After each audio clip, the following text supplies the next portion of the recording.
नमस्कार दोस्तों, कार मेरे यार का आज का वीडियो आपका बहुत बहुत स्वागत है। आज हम बात करेंगे दोस्तों एलिवेट और क्रेटा के बारे में। जैसे कि क्रेटा अपने सेगमेंट के अंदर पूरी धुरंधर गाड़ी है। सबसे पहले यही गाड़ी आई थी और इस गाड़ी ने ही ये सेगमेंट चालू किया था।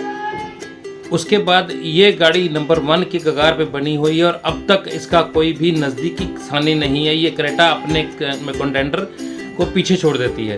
तो अब होंडा ने कोशिश की है, होंडा की एलिवेट लेके आए हैं जो कि इस गाड़ी के सामने कड़ी टक्कर इसको देने वाली है। तो इसके हम प्राइजेस, इंजन स्पेसिफिकेशंस और इसके फीचर्स को देख के जानेंगे कि क्या ये गाड़ी टक्कर दे पाएगी या ऐसा कुछ कर पाएगी कि इसके जो कंज्यूमर के नंबर्स हैं, ये जितनी नंबर फिगर में ये गाड़ी सेल होती है उस पर कोई फैक्ट्री डाल पाएगी। तो चलिए दोस्तों शुरू करते हैं आज का ये वीडियो।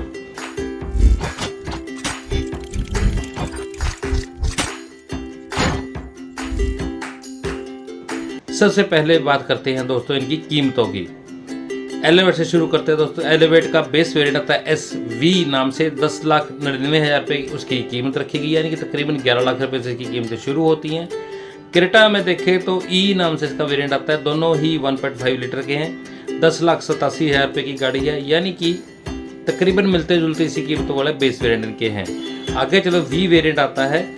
मैनुअल ट्रांसमिशन की भी बात कर रहा हूँ, 12,10,000 रुपये का है। EX वेरिएंट का 11,81,000 रुपये का। यहाँ पे थोड़ा डिफरेंस और बढ़ जाता है। VX अगला वेरिएंट है 13,50,000 रुपये का एलिवेट का, और S वेरिएंट 13,05,000 रुपये का है इनका क्रेटा के अंदर।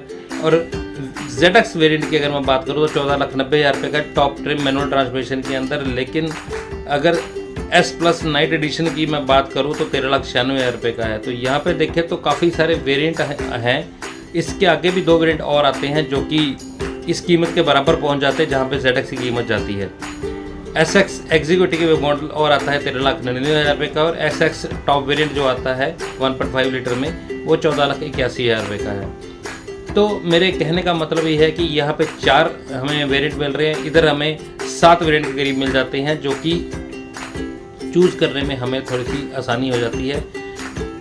लेकिन अगर एलिवेट की तरफ देखें तो सिर्फ 4 ही वेरिएंट है, तो वहाँ पे चलो वेरिएंट तो हमें कम मिल रहे हैं, लेकिन कन्फ्यूज़न की ज़्यादा गुंजाइश नहीं रहती। तो यहाँ पे इसके मैनुअल ट्रांसमिशन के वेरिएंट की कीमतें ख़त्म हो जाती हैं। अब ऑटोमेटिक की बात करो, ऑटोमेटिक में बेहतरीन CVT होंडा के पास भी आता है। बेहतरीन ही CVT सेम ही क्रेटा भी लेके चलती है। तो उनकी कीमतों की अगर बात करूँ तो अच्छी बात यह है कि सिर्फ नीचे का SV वेरिएंट छोड़कर ऊपर V वेरिएंट से चालू कर दिया है उन्होंने। जो इनका CVT वाला वेरिएंट है वो बहुत अच्छी बात है होंडा के लिए। बात करें V वेरिएंट की, ऑटोमेटिक में CVT 13,20,000 से चालू हो जाता है, और वहीं पे SX वेरिएंट चालू होता है जो 16,33,000 से है, यानी कि छोटे वेरिएंट इनमें है ही नहीं। और 3 लाख का डिफरेंस अगर हमने ऑटोमेटिक वेरिएंट क्रेटा का लेना है एज कंपेरिजन टू एलिवेट। आगे चलो तो VX वेरिएंट है जो 14,60,000 रुपये का है। यहाँ पे SX वेरिएंट अगर देखें तो वो 17,53,000 रुपये का है। ZX वेरिएंट एलिवेट का 15,99,000 यानी तकरीबन 16 लाख रुपये पड़ता है, और SX ऑप्शनल नाइट एडिशन हमारे पास देखें तो 17,70,000 रुपये का पड़ता है।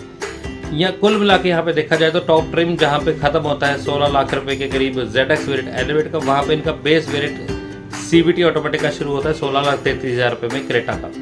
तो ये दोस्तों CVT का कंपैरिजन है। इसके अलावा दोस्तों एक और इनके पास टर्बो इंजन भी आता है सिर्फ और सिर्फ क्रेटा के पास, जिसकी कीमतें जाती हैं 11,96,000 रुपये से लेकर 17,60,000 रुपये तक।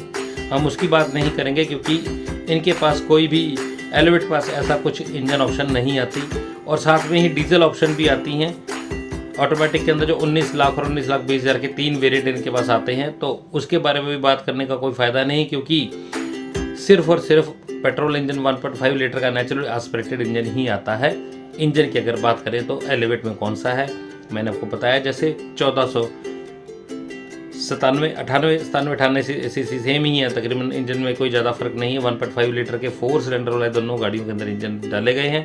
अगर BHP की बात करें तो 180 PS की पावर जनरेट करती है एलिवेट वाली जो इंजन है, और अगर देखें क्रेटा की तरफ तो 115 PS की पावर नेचुरल एस्पिरेटेड इंजन में जनरेट होती है। अगर देखें टॉर्क की बात हो तकरीबन एक जैसी 145 144, तो इसमें कुछ ज़्यादा खास फर्क नहीं है। 6 स्पीड का मैनुअल ट्रांसमिशन और CVT मिल जाता है दोनों ही गाड़ियों के अंदर एज अ ऑप्शन। 15 और 16 के बीच की माइलेज हमें देखने को मिलती है एलिवेट में 17 से 16 के करीब की माइलेज मेरे को देखने को मिलती है क्रेटा में, तो यानी कि माइलेज में कोई खास इतना डील ब्रेकर वाला फ़र्क नहीं है। तो यहाँ पे देखें तो सिर्फ कीमतों का फ़र्क देखने को भी ज़्यादा मिलता है, बाकी कोई खास किसी चीज़ में फ़र्क नहीं है इनमें।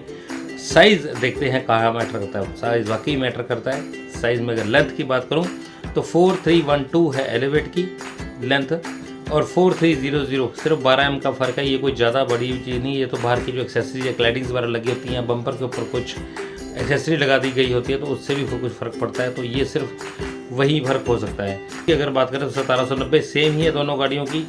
हाइट की बात करूँ तो 1650 है एलिवेट की और 1635 है क्रेटा की, थोड़ी सी छोटी है। व्हील बेस का फ़र्क बहुत ज़्यादा है, 2650 का व्हील बेस है एलिवेट का और 2610 का व्हील बेस है क्रेटा का। यह है व्हील बेस ही दोस्तों अंदर की स्पेस यूटिलाइजेशन और अंदर की सीट कंफर्ट को दर्शाता है। आगे चले तो ग्राउंड क्लियरेंस की बात करें तो 220 mm की ग्राउंड क्लियरेंस है एलिवेट की और 190 mm की ग्राउंड क्लियरेंस लेके चलती है Creta.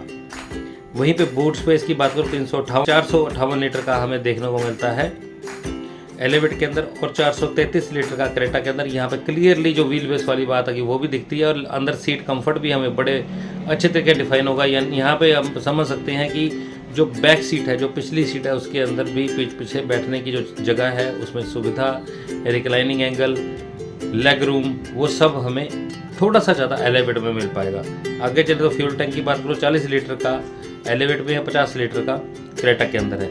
Wheel size thank God अब व्हील साइज़ में भी थोड़ा सा इजाफा किया गया है, इंजन के हिसाब से, साइज़ के हिसाब से ट्यून कर दिया गया गाड़ी के साइज़ के हिसाब से एलिवेट में। अब 215 60 R16 टायर छोटे वाले वेरिएंट के अंदर आते हैं और 215 55 R17 बड़े वाले टॉप ट्रिम्स के अंदर आते हैं। वहीं अगर क्रेटा की बात की जाए 215 65 R16 टायर मिलते हैं हमें बेस या नीचे वाले वेरिएंट में, ऊपर वाले वेरिएंट के अंदर 215 60 R17 टायर हमें मिलते हैं। तो ये सब चीज़ें दोस्तों साइज़ के हिसाब से मैंने आपको बताई।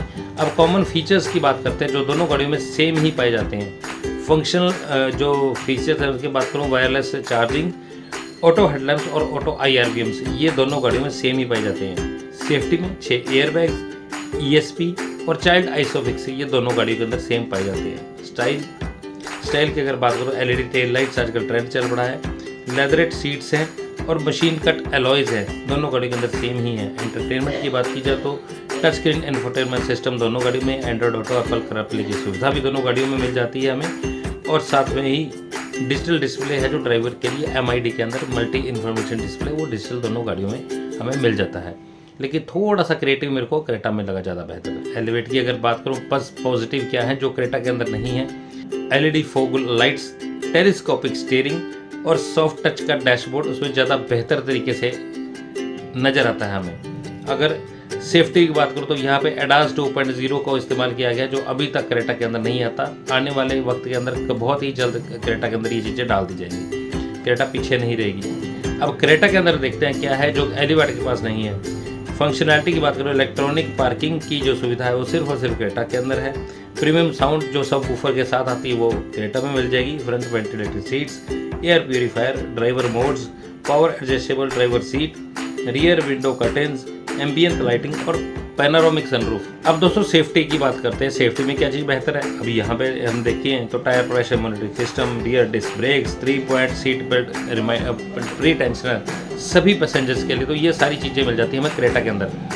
अब निष्कर्ष निकालते हैं दोस्तों कौन सी गाड़ी बनानी चाहिए। मेरे हिसाब से अगर आप चला के देखेंगे गाड़ी तो इंजन बहुत ही बढ़िया आपको नजर आएगा। हालांकि टर्बो की सुविधा इसके अंदर नहीं है, लेकिन टर्बो की आपको कमी महसूस नहीं होने देगा। होंडा का एलिवेट वाला बेहतरीन इंजन है। ऊपर से स्टीयरिंग का जो रिस्पांस है वो इतना अच्छा है कि कुछ काफ़ी ज़्यादा प्रीमियम गाड़ी की आपको फील देगा ऊपर। तीसरी बात दोस्तों, इस गाड़ी की जो प्रेजेंस है वो एक प्रैक्टिकल सी प्रेजेंस आपको नज़र आती है। क्रेटा का एक कंट्रोवर्शियल सा डिज़ाइन है, किसी को बहुत ज़्यादा पसंद आता है, किसी को बिल्कुल भी पसंद नहीं आता, लेकिन प्योर बॉक्सी डिज़ाइन SUV का प्योर स्टांस लेके चलती है एलिवेट। यहाँ पे एक बात और मेंशन करना चाहूँगा कि जो लोग थोड़ा सा पैसा बचाना चाहते हैं और फंक्शंस ज़्यादा अच्छे और गाड़ी थोड़ी बढ़िया, तो वो एलिवेट पर जा सकते हैं। लेकिन जो फीचर्स से प्यार करते हैं, जो फिट फिनिश से प्यार करते हैं, वो डेफिनेटली अब भी क्रेटा पे ही जाएंगे, क्योंकि क्रेटा के पास जो फीचर्स की लिस्ट है और जो उसके पास वेरिएंट्स की लिस्ट है बहुत लंबी है। खास तौर पे अगर आप बेस वेरिएंट मैनुअल ट्रांसमिशन वाले देखें तो वहाँ पे काफ़ी सारे हैं, लेकिन सीवीटी के अंदर आते आते वो 3 लाख का डिफरेंस जो बहुत ज़्यादा हो जाता है मेरे हिसाब से। अगर आपने सिर्फ ऑटोमेटिक गाड़ी चलानी है और आप एक बेहतरीन गाड़ी देख रहे हैं तो सीवीटी में ज़्यादा बेहतर मेरे को एलिवेट के फंक्शन ज़्यादा लगते हैं। उसमें सीवीटी भी बेहतर है और थोड़ी माइलेज भी आपको अच्छी मिल जाएगी। तो दोस्तों यही इसका निष्कर्ष मैं निकाल के आपके सामने रखता हूँ। उम्मीद है आपको ये वीडियो पसंद आएगा। पसंद आया तो शेयर जरूर कर दीजिए दोस्तों मित्रों के साथ, जो कि एलिवेट और क्रेटा खास तौर पे सीवीटी के अंदर थोड़े से कंफ्यूज है। तो दोस्तों आज का वीडियो यहीं पे समाप्त करते हैं हम। वीडियो पसंद आया तो लाइक जरूर कीजिए, सीट बेल्ट लगाकर आराम से ध्यान से गाड़ी चलाएं, सेफ रहें और तंदुरुस्त रहें। जय हिंद दोस्तों।